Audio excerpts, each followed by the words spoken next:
Sanctus, Sanctus, Sanctus Dominus Deus Sabaoth.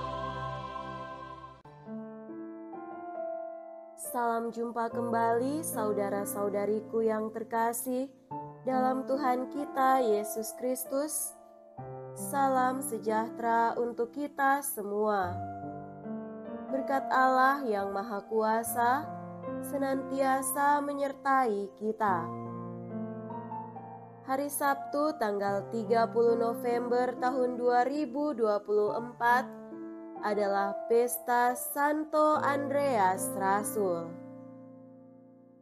Andreas adalah salah seorang dari ke-12 Rasul Yesus.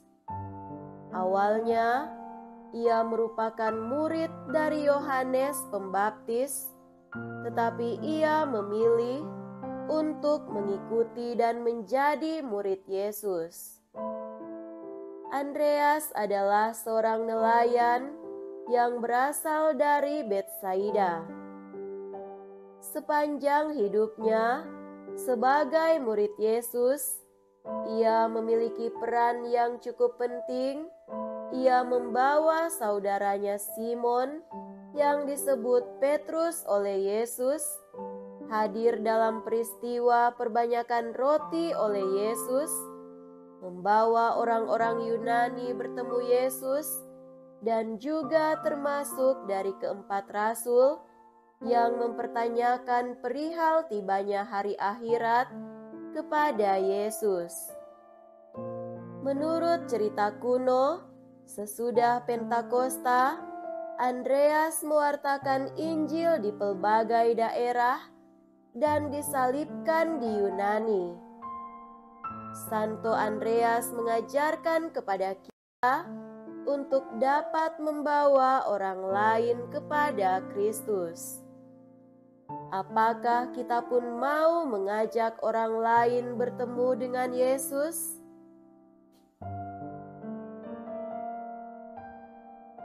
Marilah kita mendengarkan dan merenungkan bacaan-bacaan kitab suci.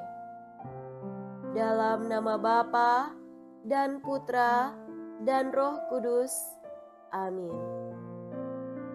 Bacaan pertama dari surat Rasul Paulus kepada jemaat di Roma, bab 10 ayat 9 sampai 18.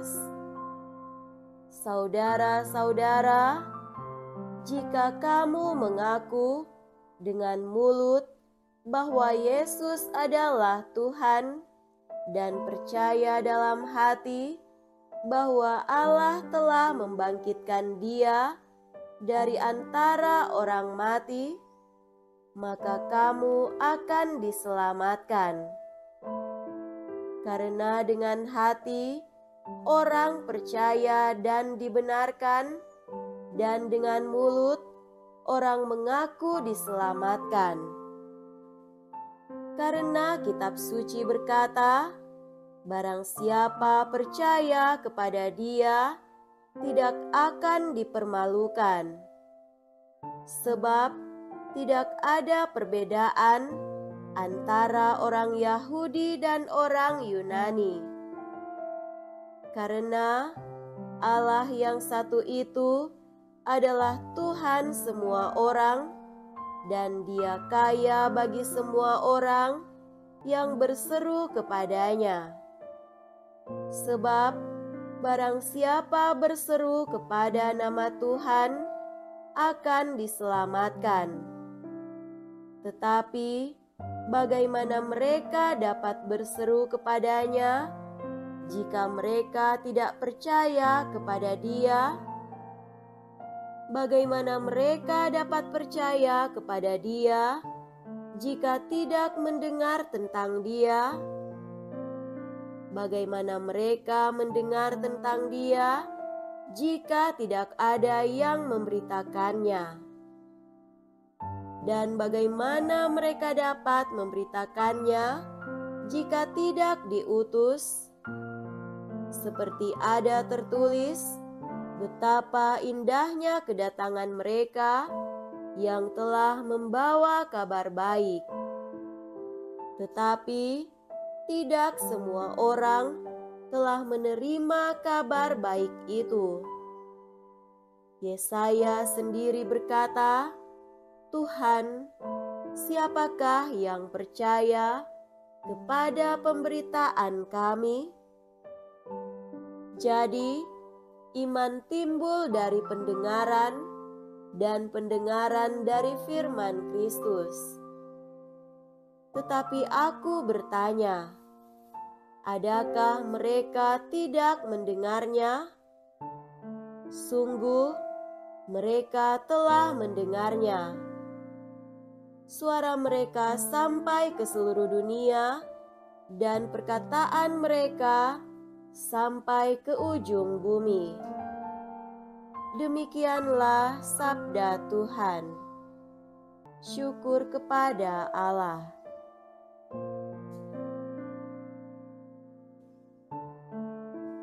Semoga Tuhan beserta kita sekarang dan selama-lamanya. Inilah Injil suci menurut Santo Matius. Dimuliakanlah Tuhan. Injil Matius bab 4 ayat 18 sampai 22. Pada suatu hari, ketika Yesus sedang berjalan menyusur danau Galilea, ia melihat dua orang bersaudara, yaitu Simon yang disebut Petrus dan Andreas saudaranya. Mereka sedang menebarkan jala di danau, sebab mereka itu penjala ikan. Yesus berkata kepada mereka, "Mari, ikutlah aku, dan kamu akan kujadikan penjala manusia." Mereka pun segera meninggalkan jalannya, lalu mengikuti Yesus. Setelah Yesus pergi dari sana, dilihatnya pula dua orang bersaudara, yaitu Yakobus anak Zebedeus dan Yohanes saudaranya, bersama ayah mereka, Zebedeus, sedang membereskan jala di dalam perahu. Yesus memanggil mereka, dan mereka segera meninggalkan perahu serta ayahnya, lalu mengikuti Dia. Demikianlah sabda Tuhan. Terpujilah Kristus.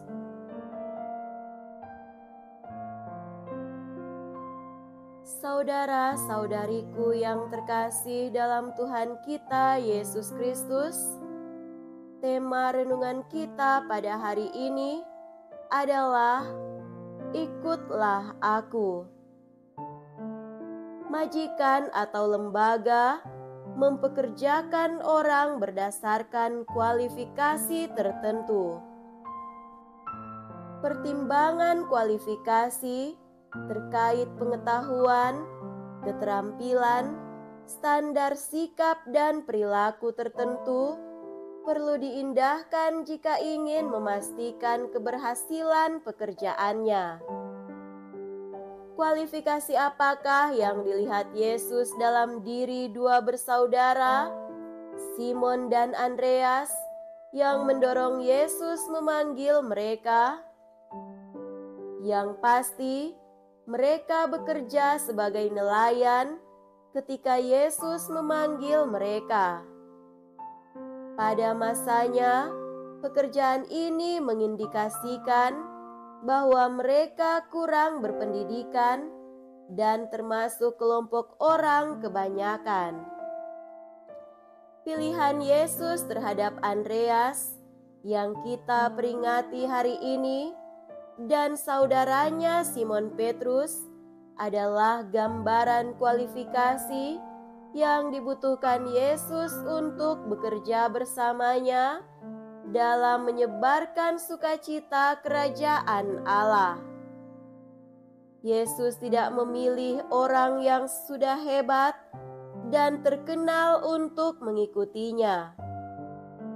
Ia memilih kalangan orang-orang biasa untuk mengikutinya dan diajarnya dengan sabda dan karya untuk diteruskan kepada orang-orang lain. Andreas dan Simon adalah orang-orang biasa yang melakukan pekerjaan biasa pula tanpa pendidikan khusus atau status sosial khusus. Tetapi hal itu tidak berarti bahwa Andreas dan Simon tidak memiliki kualifikasi tertentu dan hanya dipilih Yesus secara acak. Tentu saja mereka memiliki kualifikasi yang dibutuhkan Yesus sebagai murid-murid yang bukan hanya akan belajar dari Dia, tetapi juga akan meneruskan ajarannya itu dalam kata dan aksi. Kerendahan hati dan keterbukaan untuk belajar dari Yesus adalah kualifikasi yang dimiliki oleh dua nelayan sederhana itu. Jadi, Yesus memilih mereka bukan karena siapa mereka, tetapi akan menjadi apa mereka di bawah tuntunannya dan kuasa Roh Kudus. Saudara-saudariku terkasih, Andreas dan Simon Petrus terbukti kemudian menjadi Rasul Yesus yang berperan dalam peristiwa-peristiwa penting kehidupan Yesus. Mereka tidak hanya berhenti pada status murid yang belajar pada Yesus. Mereka juga terus mewartakan kabar sukacita Injil seperti dilaksanakan Rasul Andreas di Scitia dan Yunani. Kita juga orang-orang biasa, pria, wanita, pemuda-pemudi, bapak ibu, oma opa, dipanggil Yesus menjadi muridnya melalui permandian yang telah kita terima. Kita juga perlu setia mewartakan sukacita Injil melalui hidup kita sehingga firman terus terdengar. Semoga demikian. Amin. Dalam nama Bapa dan Putra dan Roh Kudus. Amin.